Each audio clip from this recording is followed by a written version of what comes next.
кызыл розалар бүгүн келген экен, Кармелита. Чайга чакырып паузаңыз чыгып отурчуңуз эле баягы жерден депчи. Ошондо эле түшүнө турган адам болсо, балким түшүнмөк үмүттөп калдыбы, Кетем деп коркутканыңарды эркек башыңар менен токтотсоңор жакшыраак болот. Гүлүңүздү кабыл ала албайм. Үмүттөп түшүнүп калбаңыз дагы. Көпчүлүгүңөр кызга сүйлөгөндү билбейсиңер. Кармелита талапкер күтөт, мен да күтөм. Бул гүлдү кабыл алышын өтүнөм. Чыныгы мырзанын сөзү. Кармелита байке катары алып койду.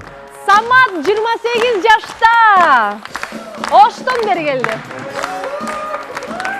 Саламатсызбы? Мен үмүткер болуп, ооба Кармелитага келдим. Гүлүңүздү алып келсеңиз болот. Кол бош келбей, ишине бере турган. Гүл менен келген экенсиз.